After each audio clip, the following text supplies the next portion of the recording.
Hello, thanks for tuning into my channel and another tinnitus video.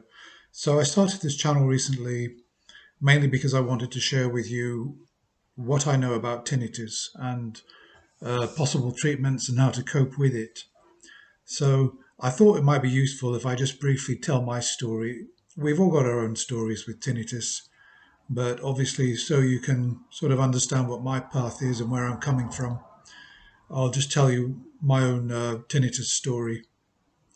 So I'm 58 years old, and when I was 57 earlier in the year, in uh, in January, I got COVID. I got a mild case of COVID, and 1 month after that, I remember the date. It's one of these things. People who get tinnitus, a lot of us remember the actual date when we first got it, when silence ended forever for us. And I believe it was February the 25th. I was in the kitchen. Everything was okay one moment, and the next moment, I suddenly noticed a kind of a sort of hissing sound in my left ear. And, the tap was on. I could hear that as well. I thought, oh, what's that? Turned the tap off. And, I sort of put my finger in my, sort of did this. And what the hell? That's strange. And I went out of the kitchen to somewhere where it's quieter. I could still hear it. And then I went online straight away and started typing in, sounds in the ear. I discovered that, all about tinnitus, etc., etc. And of course, I thought, why have I got it? Is it going to stay? Is it going to clear up? Is there a treatment? So I thought I'd leave it a couple of days because maybe it will clear up. But no, it didn't clear up. So I made an appointment with the doctor. I went to see, not a doctor, I went to see a nurse practitioner. And she looked in my ears and she said that all she can see is wax. There's lots of wax. And she told me to use some olive oil twice a day for 10 days. And she said the wax should come out. So I went away and I did that. The tinnitus didn't stop. In fact, oddly enough, when I started using the olive oil, I would say the tinnitus actually even got a little bit worse. Quite possibly because when I put the oil in, the wax expanded and maybe pressed on the eardrum a bit more. It's possible. And with tinnitus, we end up speculating a lot because it's such a mysterious condition that a lot of us don't know why we've got it, including me. So just coming back to the earwax. So with the earwax, it wouldn't come out with the olive oil. So I switched to Otex drops, which have got hydrogen peroxide in them, and they seem to be doing a better job in terms of loosening it all up. I mean, I could actually hear the wax reacting with the hydrogen peroxide. Nevertheless, the wax was still not coming out. No wax was coming out at all. So it's just my left ear, bear in mind. I've got wax in both ears. And I contacted a company in the UK that does microsuction. I thought I should have the wax removed.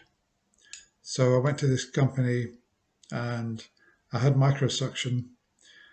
He got all the wax out of the right ear. I must admit, by the way, I would never do microsuction again. The thought of that long kind of pipe, the thickness of a hypodermic syringe being in your ear, and if he slips or if he could literally kill you and push the bloody thing through your eardrum. There's no way I would do microsuction again. Absolutely no way. And to be honest with you, I wouldn't recommend that you do it either. But anyway, he did the microsuction. He got everything out of the right ear, but the left ear, he said, was still plugged with wax right down near the eardrum. And he said it was too hard and he couldn't get it out and he didn't want to try.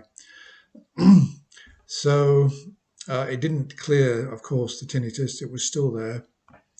And I went back to using Otex drops 3 times a day on this ear. And there was I mean, it still wasn't coming out. I've got an oral irrigator, and to be honest with you, I was getting desperate because in the early days, when you first experience tinnitus, it's so awful and it's so intrusive, and psychologically, thinking that this whistling sound is stuck in your head and is never going to come out. It's just psychologically, it's very difficult to take. A lot of people actually feel suicidal when they first get it and they realize it's not going away. And I felt very miserable and psychologically quite disturbed about the whole thing. So I was desperate, and I got my oral irrigator out. I put the nozzle into my ear. I put it on. First, I tried it. I've got it 1 to 5. So I tried it on number 1, the lowest setting. Nothing much was happening. I boosted up to about 3, and I had a white plate in the sink, and it actually only started coming out when I aimed the nozzle at my eardrum.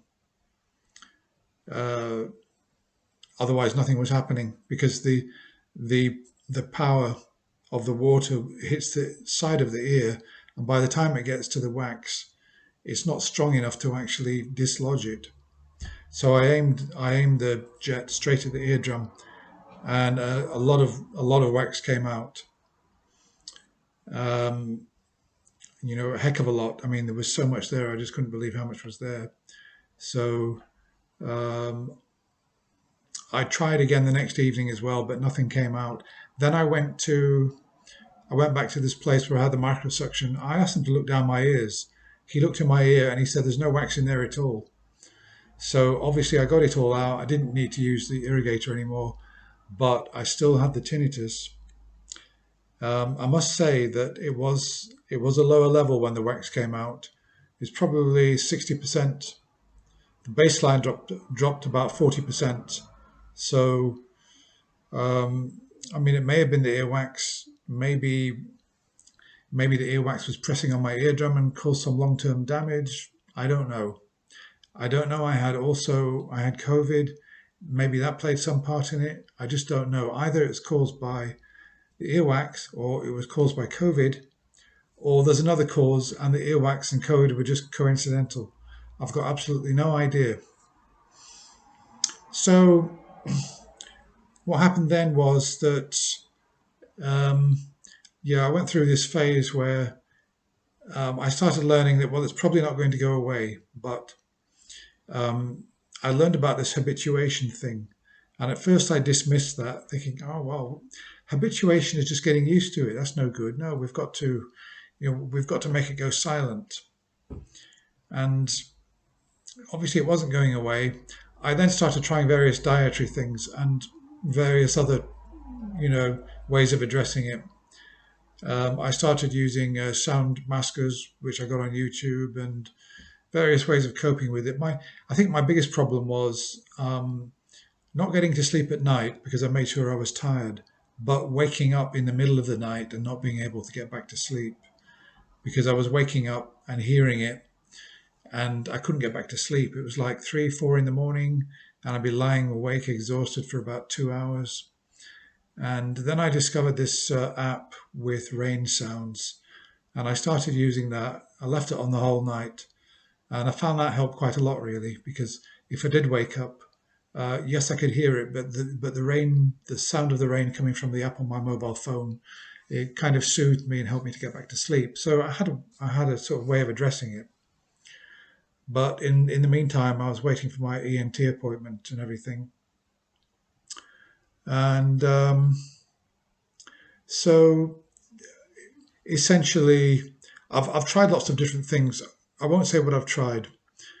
I've had some success with some things and failures with the others. I'll come on to everything that I've tried later in other videos, but of course, I've still got it. And I know I was critical of habituation. I feel that I have habituated, that it doesn't really affect my life to a great extent. Of course, I can hear it all the time. It's there all the time. I mean, for me, what it's like is standing underneath the power lines on pylons, and it's been raining, and you can hear a kind of, tss, you can hear you can hear the power lines overhead, and sometimes there's a kind of sharp, high-pitched zinging sound that runs right straight through cuts straight through the middle of it. And so I seem to be able to get on with my life, but still, of course, I would like it to go away, and I would be happier if it did go away. And I'm continually looking around at ways of actually improving it. So I've got it in one ear. I'd rate it on a scale of 1 to 10. I'd say sort of 3/4. Usually in the morning it's the worst when I wake up, and occasionally it goes down to about 1, but it never goes completely silent. I know that some of you have said in comments, etc., that yours will actually go silent and then come back. I've never had that. I mean, it's been continual, non-stop. Yes, it's been down to a 1 level where I can't hear it too much, but it's been more, during the day it's more like sort of 3, 4 level. I understand there are people with very high levels, like 8, and all I can say is that you have my sympathies, and I hope that some of the approaches to addressing tinnitus, might just help you. There may be something that I talk about in my videos that you don't already know about, and because I do believe that there are ways to address tinnitus. There may be no cure. And it may well be that all the treatments out there at the moment that claim success are bogus. That may well be the case, but still, I do believe that there are some ways that cost nothing or next to nothing, things that you can do to try and improve your own tinnitus situation. Well, anyway, guys, that's all for now. I was hoping to make it under 10 minutes, but I haven't managed that. It would help if you could subscribe to my channel and give me a like, so that because I'm not doing this for money. Of course not. I've got my own business. I don't need money. So I don't need money from YouTube. Of course I don't. I'm doing it to help you, and obviously to externalize what I'm experiencing, and hopefully for all of us to find a good path forward in terms of coping with this condition, if not making it go away, which probably won't happen, but at least we can learn to live with it. That's all for now. Leave comments. I'd love to hear from you, and subscribe and give me a like. Bye for now.